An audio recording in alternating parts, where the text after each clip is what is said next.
happy one Miss Blanche. Happy anniversary sa inyo, Miss Blanche. Miss Blanche. President. Ayun. So, like Mark said, suportahan natin lahat ng Bangkok dito sa Hong Kong. Ang number one priority dapat natin is security security kasi yun yung pinaka-essence ng pinopromote namin, security. Pag dumiretso kayo sa amin, nagpadala ng pera, at least sigurado tayo papasok yung pera sa account. At meron pa kayo yung extra privileges na hindi na po provide ng mga online remittances. At ang wish ko lang sana sa 13th anniversary ninyo, sana magkaroon kayo ng 14th, 15th, 16th, 18th, and hanggang 20th anniversary and more pa. Ang One Visayas, believe ako kasi sa itong area na to parang ang galing ng mga leaders ninyo Hindi ko alam kung paano kayo nabubuklod-buklod Iba-ibang grupo, pero united kayo. Di ba po, mga taga-Visayas? Parang gusto ko na magpa-adapt sa Visayas. Pag marunong ko ba kumanta ng usahay, pwede nang tawagin Bisaya. Anyway, congratulations po sa inyo lahat. And sana supportahan niyo rin po kami. Salamat po. Thank you, Sir JR. Actually, yung marketing head ng BDO, Sir Lucas Waldemar Ragumin. Ano kayong anxiety, sir, dito sa atin? Thank you po. Madami Edna, salamat po. Blanche, happy anniversary po sa ating mga One Visayas!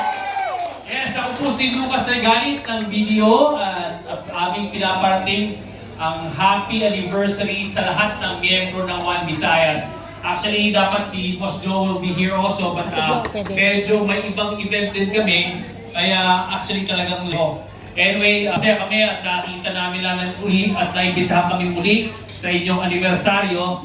Last time na na-attendan ko to was 2 years ago. And same place din natin ginawa to. Kaya talaga namang maraming familiar faces ang nakikita ko ngayon. Hindi mo makuha. So, dun po sa mga miyembro ng One Visayas, ako rin ho, naghahatid sa inyo ng mga paalala pagka tayo po ay nagre-remit sa ating mga account. Kagaya ng sinabi ni Boss JR, na dapat pinag-iingatan natin yung security ng ating mga account. Kasi marami ho talaga rito ngayon mga nagtatangka na manloko, sasabihin nila na kailangan natin palitan ng OTP natin or yung PIN natin or password. Doon po natin pinag-iingat kasi marami po tayong cases ngayon dito sa Hong Kong na dilin lang itong mga scammers na to or yung mga fraudsters.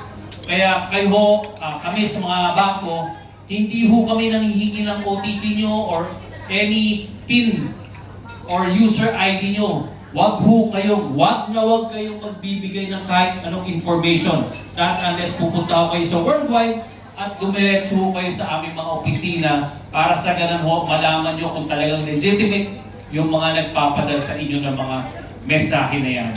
Kaya again, kami sa BDO ay nagpapasalamat sa pag-imbita nyo sa amin ngayong araw na to.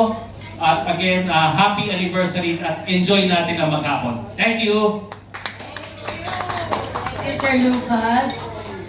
And of course, narinig na natin rin ng voice from the boy of PNB. Girl naman from PNB.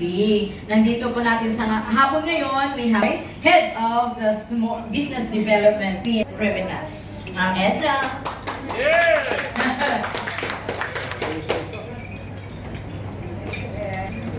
Good afternoon ngayong hapon. We are very glad that we at nakakatuwa kasi halos mga kagwapo ay Yes, congratulations everyone, Miss Blanche, congratulations. And sabi nga, hopefully more years to come sa grupo ninyo at saka Huwag niyo kalimutan, we're just here kung kailangan niyo po ng support. PNG Global Hong Kong is always supporting your group. So thank you so much for inviting us. Mabuhay po kayong lahat. Thank you. Yeah!